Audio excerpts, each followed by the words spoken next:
우리나라가 세계적으로 뭐 1등 하는 것, 유명한 것 여러 가지 있지요. 그 중에서도 항상 빼놓지 않고 이야기되는 것이 자녀 교육열입니다. 우리나라 사람들처럼 자녀를 교육하는 데 관심을 두고 또 거기에 가장 많은 시간들을 투자하고 하는 그런 부부들이 없다 할 정도로, 그래서 한때는 미국의 대통령이었던 오바마도 한국의 부모들에게서 배울 필요가 있다 이렇게 말할 정도로 우리나라는 세계적으로 교육열이 아주 강한 그런 나라로 알려져 있습니다. 그래서 그런지 우리나라에는 참 많은 자녀 교육법이 홍수를 이루는 것 같습니다. 지금도 여러분 포털 사이트에 자녀 교육법 이렇게만 쳐도요, 순식간에 10가지, 20가지 쭉 밑에 나오는 걸 볼 수 있고요. 서점에 가면 자녀 교육에 관한 책들이 정말 엄청나게 많다는 것을 볼 수 있습니다. 제가 대충 보니까 뭐 별 자녀 교육법이 다 있더라고요.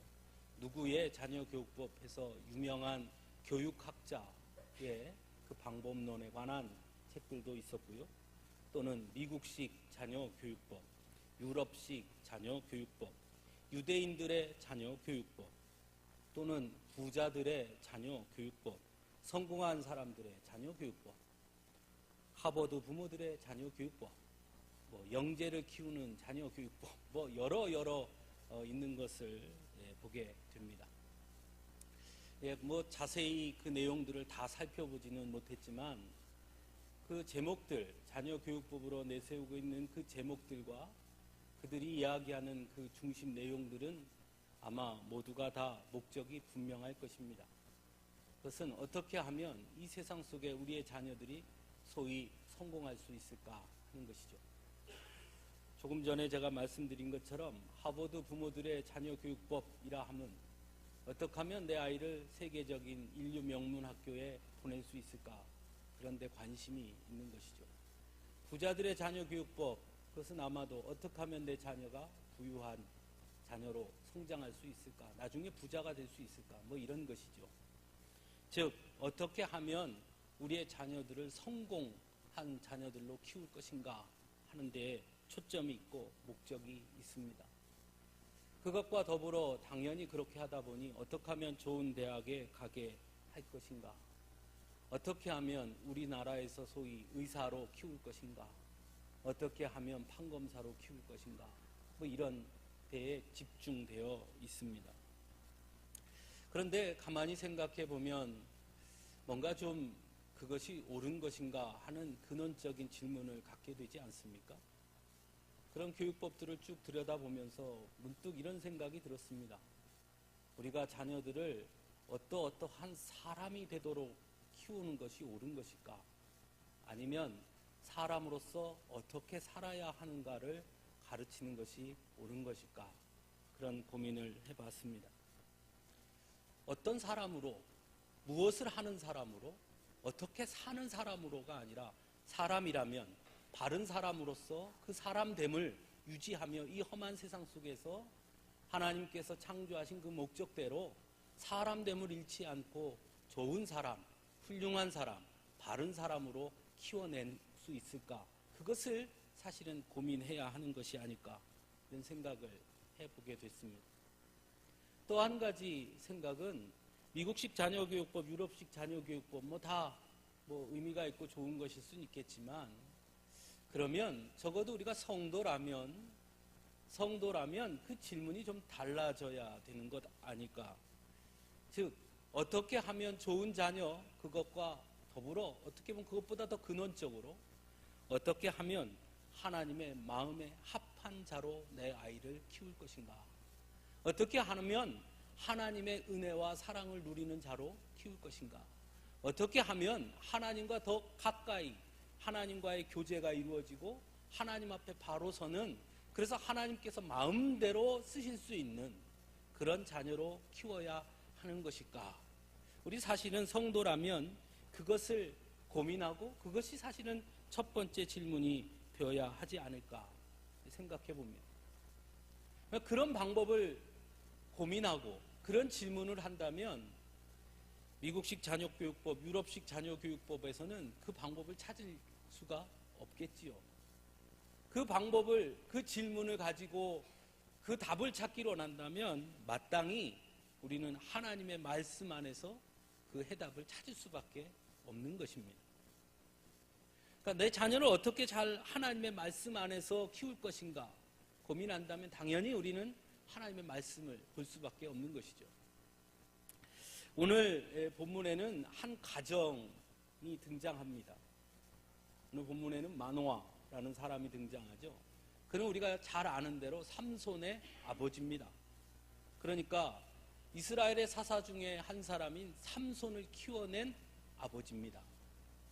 그는 과연 어떻게 자녀를 키웠길래 하나님 앞에 쓰임받는 삼손이라는 사람, 그 삼손이라는 하나님의 귀한 일꾼으로 쓰임받을 수 있는 그런 사람을 키워낼 수 있었을까? 어떻게 하면 우리 아이들이 삼손처럼 하나님 앞에 붙들림 받고 하나님 앞에 쓰임받는 그런 자녀로 키울 수 있을까? 고민한다면 오늘 본문 안에 이 가정의 교육 방식, 이 가정이 어떻게 그 자녀를 키웠는지 들여다보면 우리도 알 수 있지 않겠는가 하는 것입니다. 몇 가지 좀 생각해 보려고 합니다. 첫째는 오늘 본문에서 보는 것 중에 하나는 그 자녀에 대한 인식입니다. 즉 마노아가 그리고 그의 아내가 하나님이 자신에게 주신 즉 삼손이라는 그 아이를 어떻게 인식하고 있느냐 하는 것입니다. 요즘 우리 사회에 심각한 문제 중에 하나가 아이를 학대하는 일, 또 하나는 부모가 아이를 자신의 소유물로 여기는 일들, 그런 일들이 많이 드러나고 있다는 겁니다. 그래서 경제적으로 어려우면 그래서 동반 자살을 한다거나 하는 것이죠. 대부분 자녀들을 자신의 소유물로 여기기 때문에 그런 것입니다. 근데 오늘 본문에 보면 이 마노아와 그의 아내는 좀 달랐습니다. 물론 오늘 본문 시작은 이렇게 시작합니다. 마노아가 있는데 그의 아내는 임신하지 못해서 출산하지 못했다. 그렇게 시작합니다. 그리고 하나님이 그에게 허락하셔서 아이를 주셨습니다.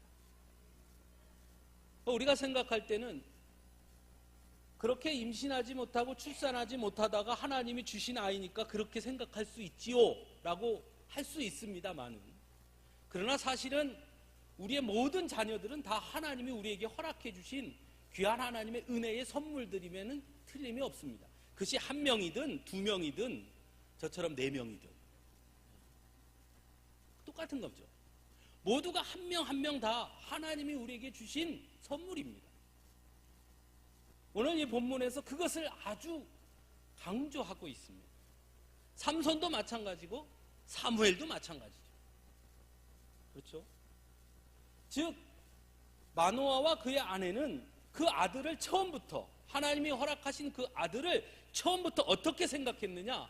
이는 내 자식이 아니고 내 새끼가 아니고 하나님이 내게 주신 은혜의 선물이다, 이렇게 여겼다는 거예요. 자녀에 대해서 어떻게 인식하느냐가 아주 중요합니다. 우리나라 사람들은 참 그것이 강해요.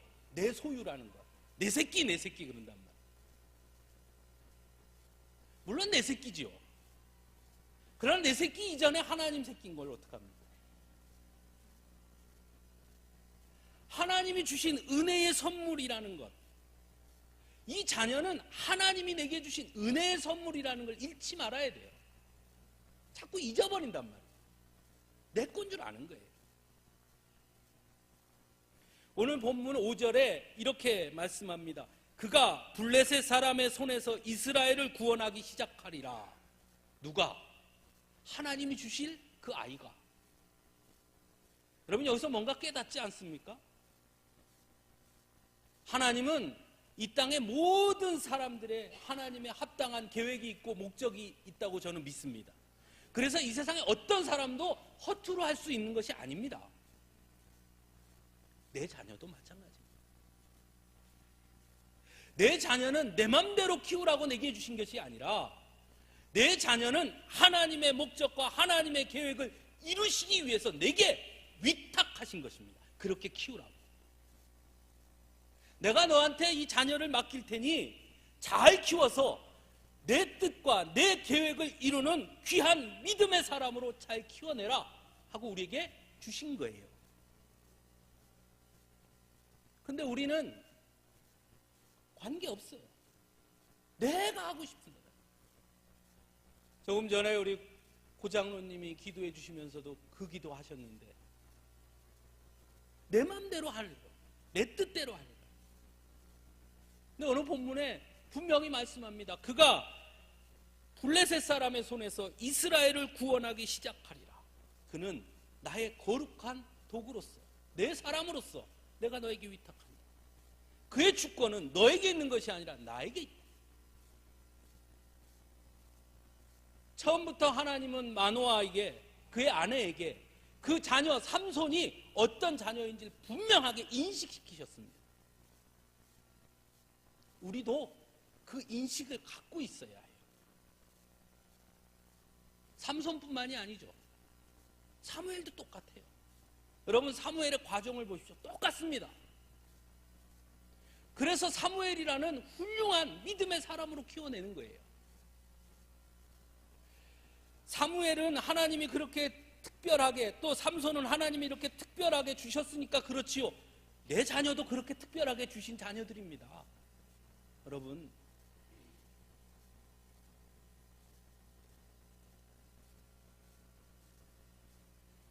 첫 번째 중요한 것은 그 자녀를 내가 어떻게 인식하고 내 자녀들을 바라보느냐, 그게 중요하다는 겁니다. 마노아와 그의 아내는 분명했습니다. 하나님의 선물이다. 내 자녀지만 하나님의 목적이 있다. 그것을 잊지 않았습니다. 두 번째는 오늘 본문에 보면 하나님 앞에 기도합니다. 8절에 보면 그 낳을 아이에게 어떻게 행할지를 우리에게 가르치게 하소서. 12절에 똑같이 말합니다. 이 아이를 어떻게 기르며 우리가 그에게 어떻게 행하리까? 하나님 앞에 질문합니다. 사사시대를, 우리가 지금 사사기잖아요. 사사시대라고 그러죠. 사사시대를 한마디로 아주 잘 딱 정리한 말씀이 있어요. 그게 뭐냐? 자기의 소견에 옳은 대로 행하더라 하는 말씀입니다. 사사시대는 각각 자기의 소견에 옳은 대로 행하던 시대였습니다. 그런데 마노아는 자신에게 주실 그 자녀를 위해서 뭐 했느냐? 내 소견에 옳은 대로 행한 것이 아니라 하나님 앞에 기도했습니다. 하나님께 물었습니다. 하나님, 내 자녀를 어떻게 키워야 합니까? 어떻게 가르쳐야 합니까? 물었다는 거예요. 이게 중요해요. 여러분, 하나님 앞에 기도하며 키워야 합니다. 하나님, 우리 아이가 의사가 되게 해주세요. 판사가 되게 해주세요. 하나님, 우리 아이가 뭐 되게 해주세요. 그 전에 하나님, 이 아이를 내가 어떻게 키워야 합니까? 먼저 기도해야 하는 거예요. 무엇이 되게 해달라고 하기보다 하나님 앞에 먼저 기도하는 것입니다. 더 놀라운 건 부부가 함께 했다는 겁니다. 우리 성도님들 중에 남자 성도님도 잘 들으셔야 돼요. 네? 아이는 부부가 같이 키우는 겁니다. 네? 엄마한테만 탁 맡겨놓고 그래 놓고 나중에 이제 아이가 조금 삐뚤어지면 당신 도대체 집에서 도대체 뭐 한 거야? 소리나 지르고. 그거 안 됩니다. 기도하는 겁니다. 같이 아이를 놓고 같이 기도하는 거예요. 기도로 키우는 거예요. 모르지요? 물어요. 누구에게? 하나님한테. 무슨 교육법 쫓아다니지 마시고 하나님께 먼저 물으세요.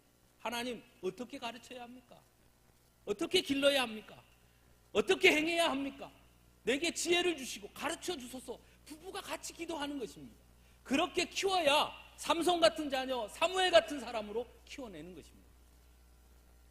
마노아와 그의 아내는 그렇게 했습니다. 또 한 가지는 좋은 훌륭한 자녀를 키우기 위해서 부모가 해야 할 것이 있다는 겁니다.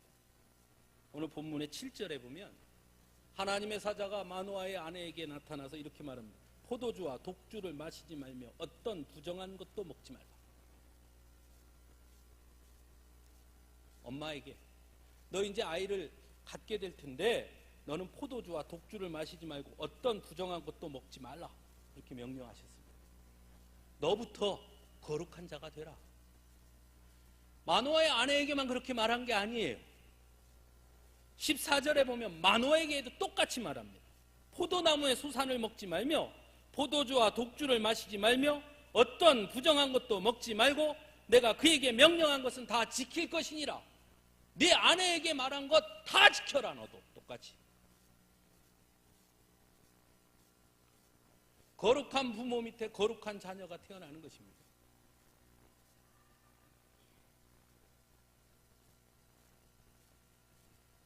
하나님은 삼손의 부모들에게 먼저 거룩한 자가 되라고 했습니다.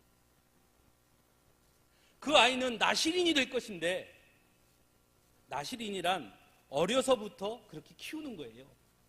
그러면 마노아는 나실인이 아니었어요. 내 아이를 나실인으로 구별된 자로 키우려면 지금부터 너도 구별된 자가 되어야 된다 하는 겁니다. 우리 흔히 그런 말 하잖아요. 개가 옆으로 걸어가면서 자기 자녀한테는 똑바로 걸어라 한다고. 절대 안 됩니다.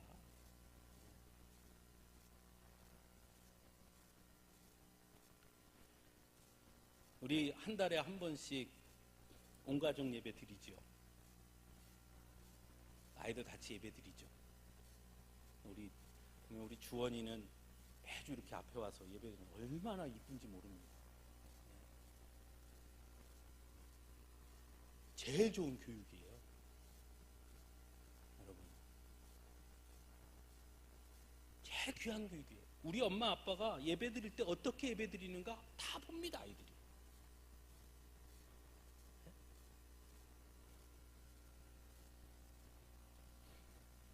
순천에 가면 1년 12달 온 가족 예배를 드리는 교회가 있어요. 금당 동북교회라고. 우리 총회에서 아주 유명한 교회입니다. 예전에 저녁 집회 때 한 번 왔었어요. 우리 교회 장철근 목사님이라고 오셔서 그때 말씀도 전하고 해주셨습니다. 그 목사님은 거기에 이제 개척을 하셔가지고 교회를 그렇게 키우셨는데 제가 여쭤봤어요. 목사님 왜 처음부터 시작하면서부터 한 번도 거르지 않고 항상 그렇게 한답니다. 아이들과 같이 온 가족이 그냥 항상 예배를 같이 드리는 거예요. 그래서 목사님 그거 맨 처음부터 시도하기가 쉽지 않았을 텐데 어떻게 그걸 하시게 됐습니까? 이렇게 여쭤봤어요. 그랬더니 하시는 말씀이 사실은 처음의 목적은 아이들을 위해서 그렇게 했다는 거예요. 그런데 그렇게 예배를 드리다 보니까 부모들이 달라지더라고요. 아이들이 집에 가서 그런다는 거예요. 아빠는 왜 사도신경 할 때 안 해? 아빠는 왜 사도신경 할 때 같이 안 해? 아빠는 왜 기도할 때 아멘 안 해? 아빠는 왜 예배 시간 자? 아이들이 그런다는 거예요. 그러니까 부모들이 창피하잖아요. 부모들이 예배를 잘 드린다는 거예요. 그러니까 자연스럽게 아이들도 그 엄마 아빠를 따라 예배 드리더라는 거예요. 부모가 아멘 하지 않으면 아이는 절대 아멘 하지 않습니다. 부모가 아멘 하면 아이도 나중에는 자신도 모르게 그렇게 해야 되나 보다 하고 아멘 해요. 다른 거예요. 부모가 먼저 거룩한 자가 되어야 합니다. 그래야 그 아이를 거룩한 자녀로 키우는 것입니다. 마노아와 마노아의 아내에게 하나님이 주신 말씀이에요. 세 번째는요, 내 자녀는 나시린이 될 거니 그의 머리 위에 삭도를 대지 말라 이렇게 말씀합니다. 그리고 우리가 잘 아는 대로 삼손은 장성할 때까지 삭도를 머리에 대지 않았습니다. 나시린으로 잘 컸습니다. 부모의 양육 안에 있을 동안은. 근데 여러분, 그거 절대 쉬운 일 아닙니다. 여러분 생각해 보세요. 남자아이인데 머리를 안 자릅니다. 아이가 학교를 들어갈 때가 되고 6, 7살이 되고 중간쯤 자라서 머리가 이만큼 길러. 아이들이 놀릴 거 아니에요. 야, 너 여자 아냐? 너 왜 머리 안 잘라? 너는 여자냐? 여러분 같으면 할 수 있겠습니까? 절대 못하지요. 그 아이가 얼마나 어려웠겠습니까? 얼마나 놀림받았겠습니까? 얼마나 힘들었겠습니까? 그렇게 키워냅니다. 양보하지 않은 거죠. 그렇죠? 양보하지 않았어요. 아이고, 하나님, 애가 상처받아서 안 되겠습니다. 아이고, 하나님, 아이가 이것 때문에 너무 힘들어해서 도저히 못 보겠습니다, 내가. 아이가 스스로 그것을 인정하고 이해할 수 있을 때부터 하면 안 되겠습니까?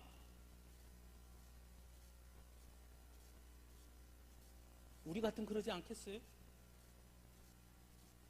절대로 그거 쉬운 거 아닙니다. 우리가 그러잖아요. 자녀들에게 부모는 많은 것들을 양보합니다. 양보해야죠. 저도 그럽니다. 안 되는 줄 알지만, 아이가 사탕 많이 먹으면 이 썩는 줄 알지만, 아이가 땡깡 부려서 먹고 싶어 그러면 사줍니다. 안 되는지 알면서도. 그런데 다른 건 다 양보하고 다 져줘도 져주지 말아야 할 것이 하나 있습니다. 그게 뭐냐? 너는 하나님의 자녀다 하는 사실. 그건 양보하면 안 돼요.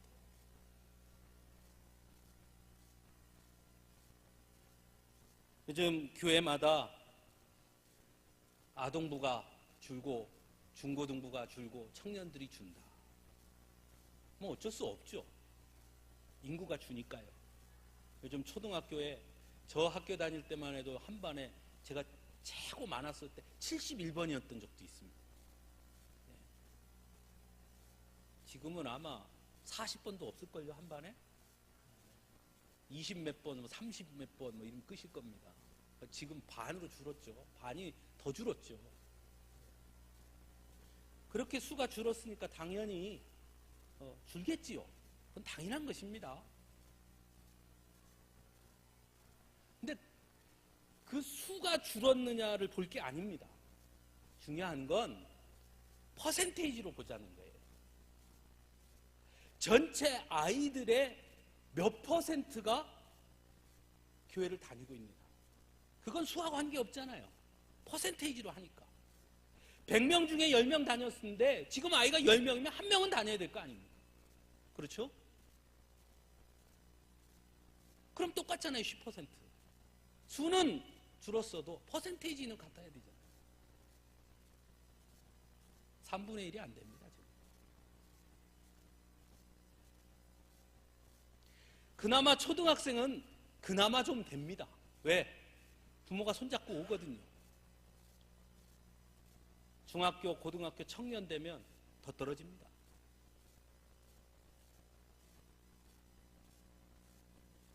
왜 그렇게 된 것 같습니까? 양보해서요. 시험 기간이야? 양보해 주는 거예요. 부모가. 예배를 양보합니다. 시험 기간이야? 그럼 공부해야지. 고3이야? 아유, 대학 가야지. 학교 축제, 학교 MT? 가야지. 취업 준비해야 돼? 그럼 그게 더 중요하지. 교회야, 너 취업한 다음에 다니면 돼. 양보하는 거예요. 아이는 언제부턴가 머릿속에 무언가 하나가 딱 생깁니다. 내가 사정이 생기면 예배는 언제든지 뒤로 미룰 수 있다. 그 아이 보고 하나님 중심으로 살아라 아무리 얘기해도 안 되는 거예요. 안 됩니다. 그렇다고 강요해서 교회 안 가면 두드려 맞을 줄 알아 몽둥이 들으라는 얘기가 아니에요. 어려서부터 너는 하나님이 택한 사람이야. 너는 하나님의 자녀야. 하나님은 너를 향한 계획이 있어. 하나님이 이 땅에 너를 보내신 것은 하나님의 뜻이 있고 계획이 있기 때문이야.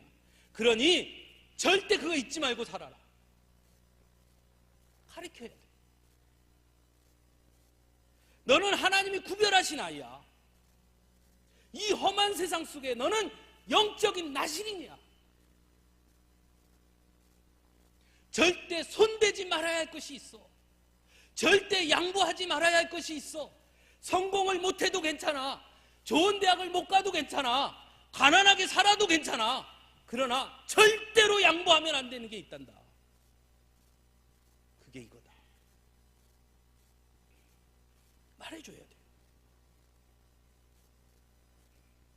아빠, 나는 왜 머리 자르면 안 돼요? 애들이 자꾸 여자라고 놀려요.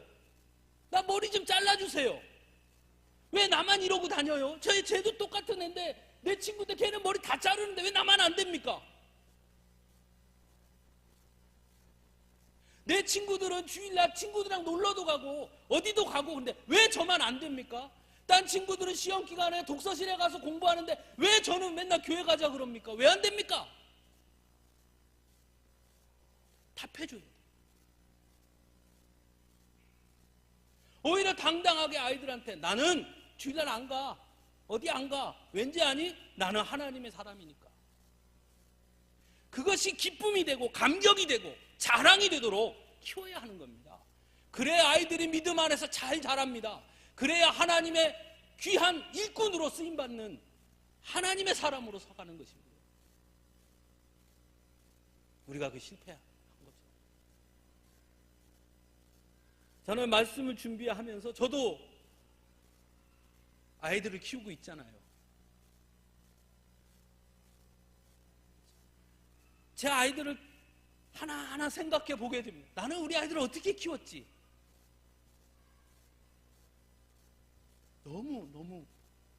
너무 미안했어요. 우리 아이들한테 너무 미안했어요. 아, 내가 잘못 키웠구나. 그래도 하나님이 저를 사랑하셔서 기회를 주신 것 같아요. 우리 유리 성이한테 주셔가지고 우리 구기민이 때는 정말 아무것도 몰랐던 것 같아요. 이제 와서 생각하면 너무 미안하고 아, 나는 왜 그걸 몰랐을까? 제가 우리 신방 가면 우리 젊은 집사님들한테 제가 항상 하는 말씀이 있죠. 그 남자 집사님들한테 아무리 바쁘시더라도 저녁에 집에 들어오시면 아이가 자고 있건 깨어있던 그것과 관계없이 적어도 일주일에 한두 번만이라도 매일은 못하더라도 들어오시면 아이가 자고 있으면 자고 있는 머리맡에 가서 안 자고 있으면 안고서 자녀를 위해 축복하며 기도하시라. 그 아버지가 해야 될 일이다. 제가 신방 가면 꼭 얘기합니다. 젊은 분들한테. 잘하고 계십니까? 제가 그 말하니까 남자 집사님들 다 저한테 눈을 돌리는데요. 하셔야 돼요. 그게 내 자녀를 믿음 안에서 키우는 가장 귀한 방법이에요. 다른 거 없어요. 여러분, 저녁에 와서 이놈의 자식 하고 일로 와봐 하고 탁 안아주고 쑥스러워서 길게 못하면 탁 안고 하나님 주신 귀한 아들 귀한 딸 하나님 오늘도 건강하게 자라게 해주셔서 감사합니다. 하나님, 저는 우리 아이가 하나님의 뜻 안에서 날마다 자라길 바랍니다. 하나님, 우리 아이와 함께하여 주옵소서. 아주 짧게 할 수 있잖아요. 하세요. 돈도 안 들고 시간도 많이 안 들잖아요. 하시라고요.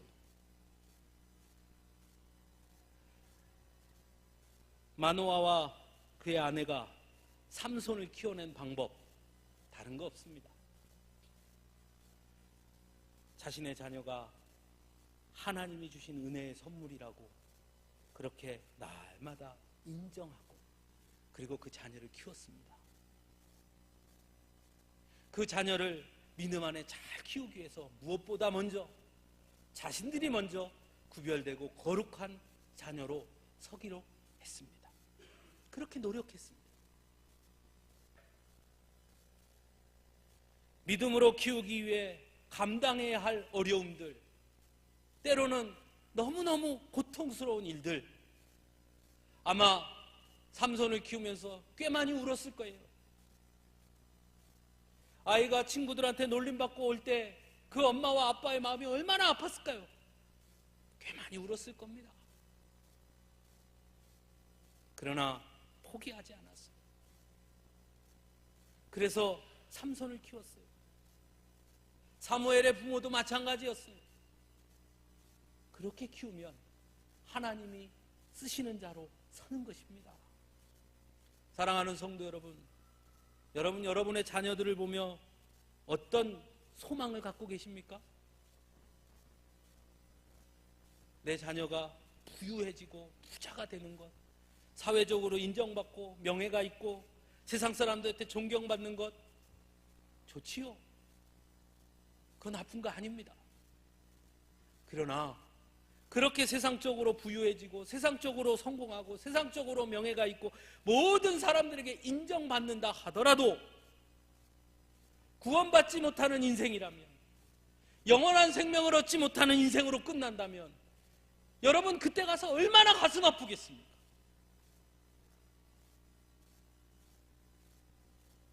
좀 가난해도, 좀 성공하지 못해도, 좀 세상 사람들에게 자랑을 하지 못하다 하더라도 하나님 앞에 붙들림 받아 영원한 하나님의 약속을 바라보고 하나님 나라를 꿈꾸며 하나님의 일꾼으로 일평생 사는 자녀가 된다면 그것보다 행복한 일이 어디 있겠습니까? 사랑하는 성도 여러분, 양보할 수 없고 양보해서도 안 되는 것이 있습니다. 다른 건 다 양보해도 양보할 수 없고 해서도 안 되는 것, 다른 건 모두 다 져줘도 져줄 수 없는 것, 그게 무엇입니까? 그게 구원 아닙니까? 그게 영원한 생명 아닙니까? 우리 아이들에게 그것은 꼭 가르치는 그런 부모들이 우리가 모두 되기를 간절히 바랍니다. 지금부터라도. 분명 하나님은 우리의 자녀들을 통해 우리보다 더 큰 일을 이루시리라고 저는 믿습니다. 우리 교회에 수많은 자녀들을 주셨잖아요. 얼마나 감사합니까?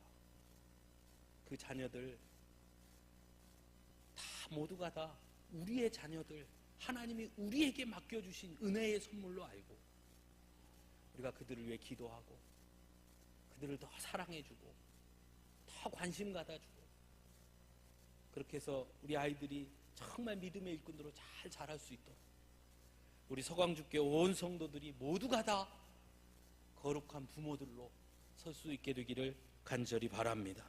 함께 기도하겠습니다.